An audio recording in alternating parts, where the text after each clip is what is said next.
episode 168.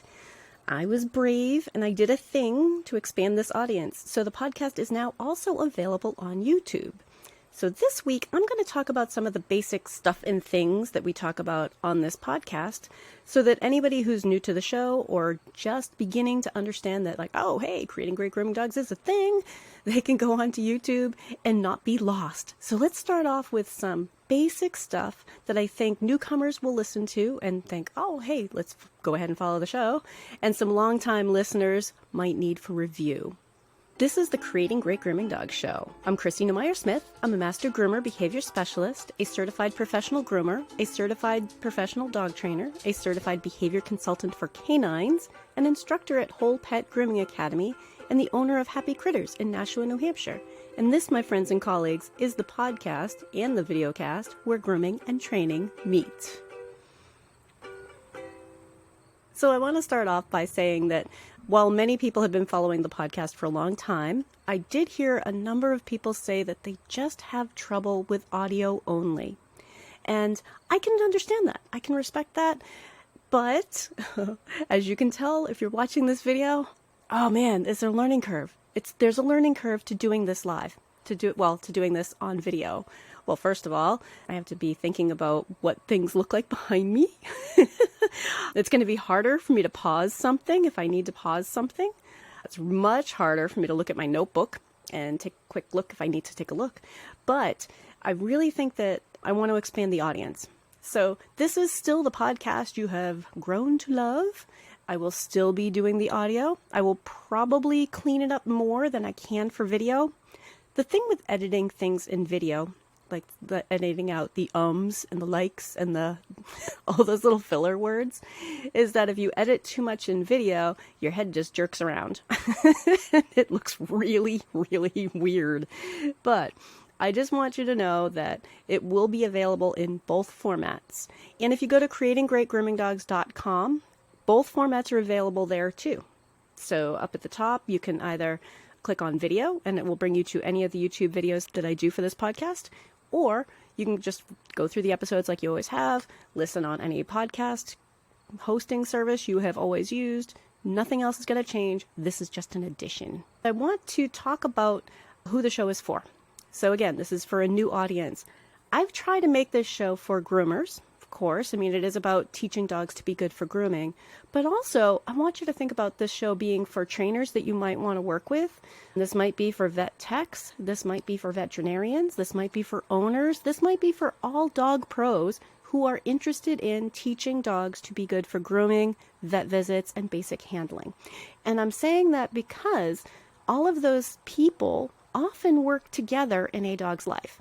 So if we can all join forces a little bit, that'll be helpful for all of us. I think that we tend to stay very separate. And why? Why?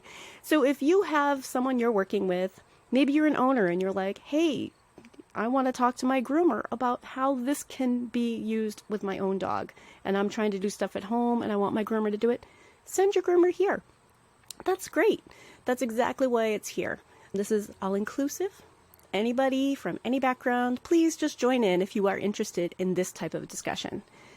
I want to start off with the idea that behavior problems, when a dog has problems being groomed, behavior problems during grooming are when dogs get hurt, people get hurt, equipment gets broken, and customers get upset.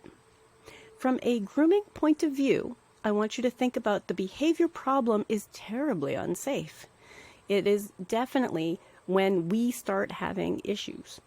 And we can be teaching dogs to be, and this is something you're going to hear 1,000 times on this show, at least once every episode, but we're teaching dogs to be calm, comfortable, and cooperative.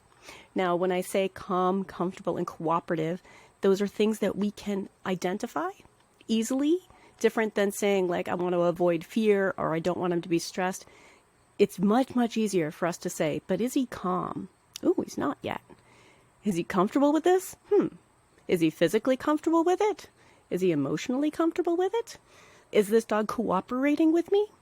Now, notice I said cooperate, not obey. And I know we come from a variety of different training backgrounds and stuff, but what I think is really, really important in the grooming process is that we need to know that a dog can be taught to be good. We want them to actively work with us and be really comfortable with grooming. So cooperation is a give and take. Not just the dog. We have to meet them partway. And that's part of what you'll hear about over and over and over again on this podcast, on this show. Oh, it's going to be hard to stop calling it a podcast. I know. And I know. All right, getting off topic, but there are a lot of people who are going to tell me like, oh, but video is a podcast too. No, it's not. That's a video cast. It's different than a podcast. This is a podcast also, and I have to think about my audio only people.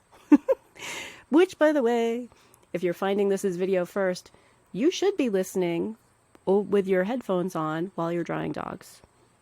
Right? I've been saying this for years because the podcast has been around for almost 4 years now. While you're wearing ear protection, you could be learning about dog behavior. And it could help you with that very dog that you are drying. So I still encourage people to listen to the audio and do that.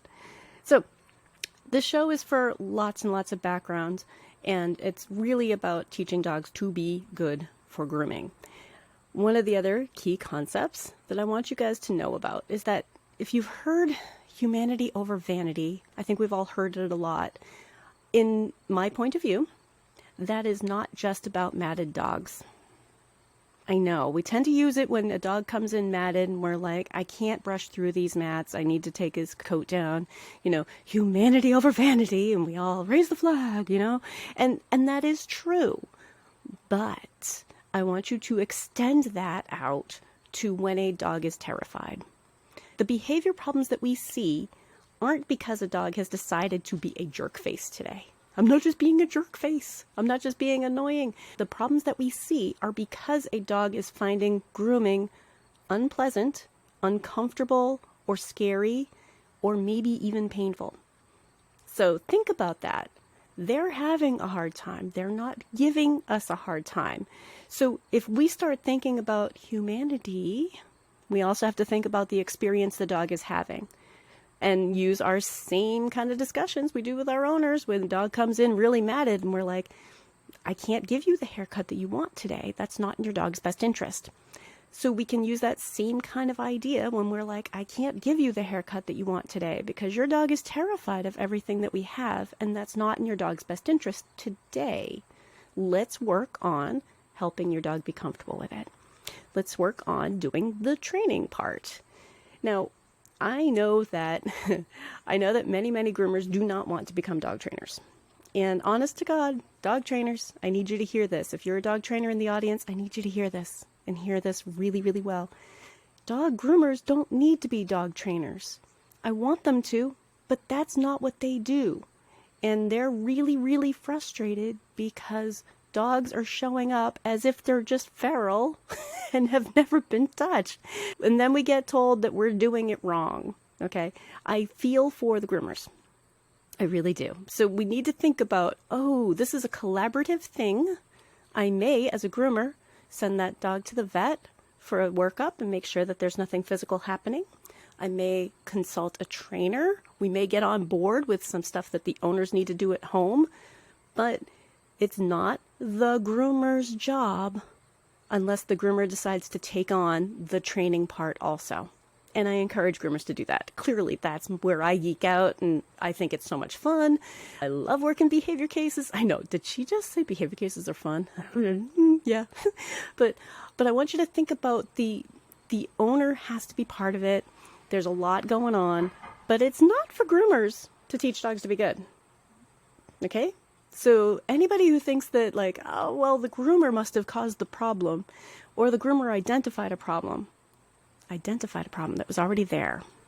So when we talk about humanity over vanity and maybe not proceeding with a groom if a dog is terrified, because why? Well, let's think about that for a minute. This one's kind of a tough sell sometimes. So if you're new in my audience, this one might be a tough sell, but think about this. If a dog is scared, and we just keep adding more people and more straps and more to get it done. I think sometimes we've been taught, I was taught, right? Like this is the Wayback Machine when I started, I was taught. I think sometimes we think the dog will figure out that it doesn't hurt. Oh, yeah, that's a beautiful, beautiful dream.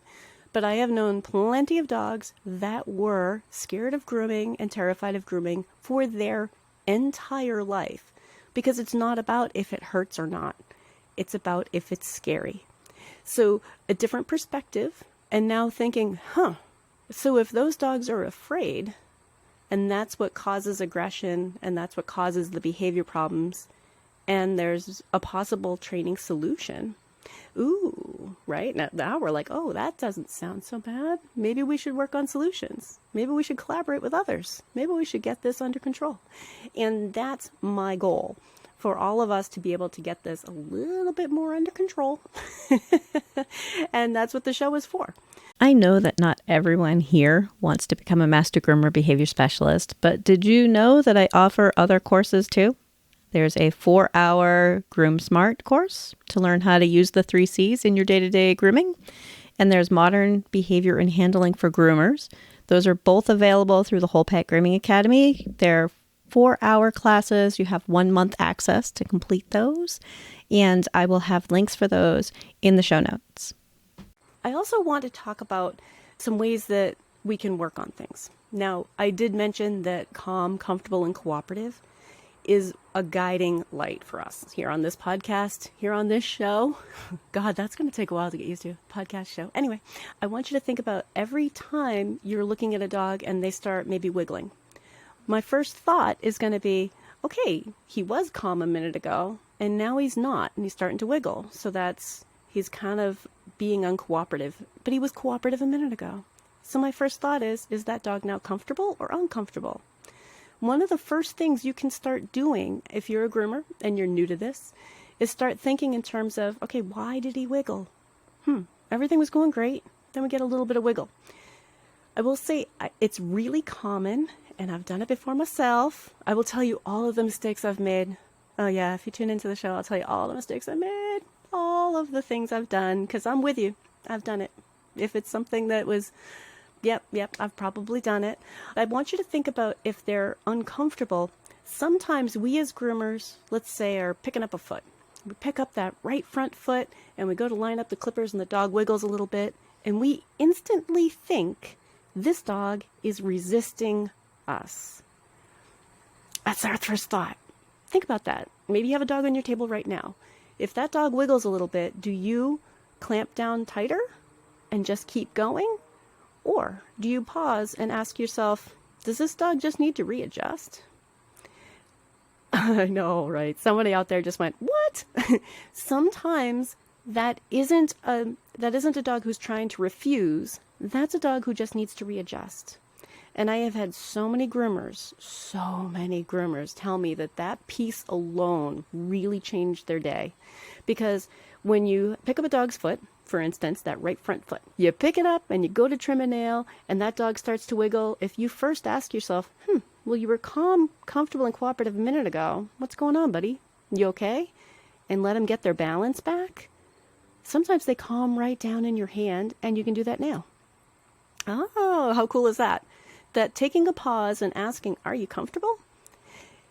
That can change everything. Because if they're uncomfortable, if they're off balance, or you're asking that Lhasa with the super twisted legs, not that all Lhasas have that, but the one that does, I think we've all met that one that does, has the super twisted legs.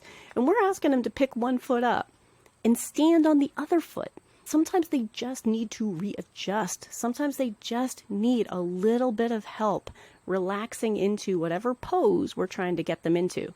Sometimes what we are doing is uncomfortable, and they aren't trying to resist us as much as they need a little bit of help being comfortable.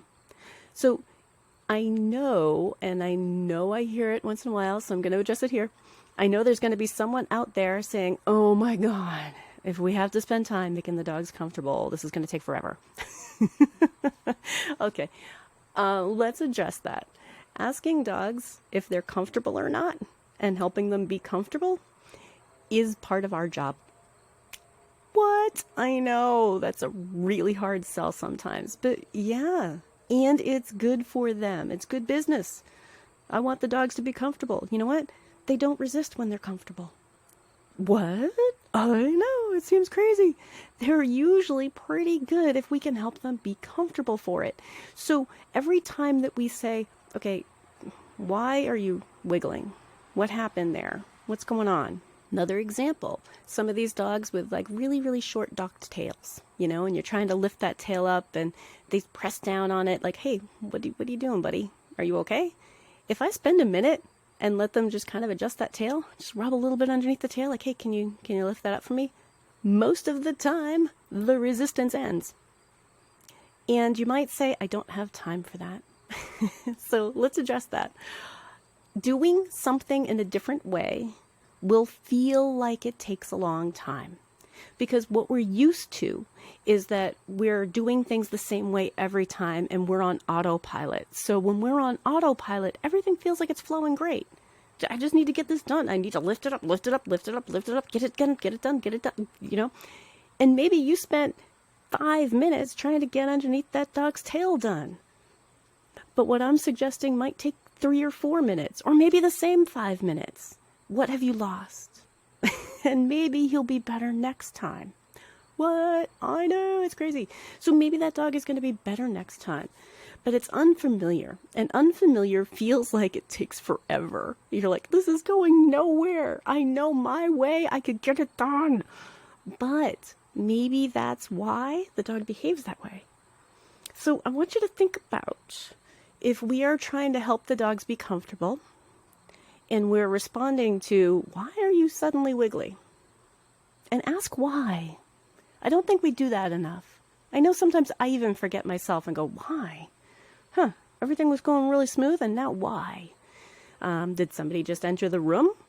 Did someone in another room start hammering? That happened to me yesterday during a house call groom. I'm like, okay, no hammering during grooming. Thanks, guys. If you want him to have both of his eyes. Right as I got clippers next to his eye. I want you to think about, what is happening? Why? Why is the dog behaving differently than they did a minute ago? And maybe they are uncomfortable. Maybe what we're doing is uncomfortable. A lot of our behavior problems stem from the idea that dog grooming is unpleasant, uncomfortable, and or scary.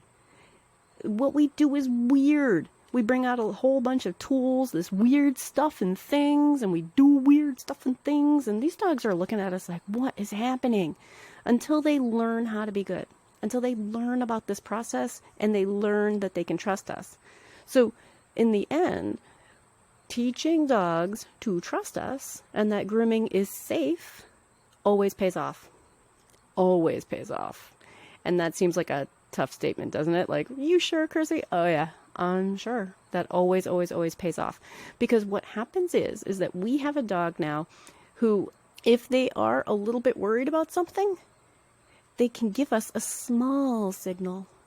Like my little guys, if something hurts or something, they just kind of go, and wiggle a little bit because they know I'm going to say, are you comfortable? Is everything okay? They don't need to turn around with teeth. They don't need to go crazy. I'm not just going to keep clamping down harder. I'm not just going to grab more straps and more tools.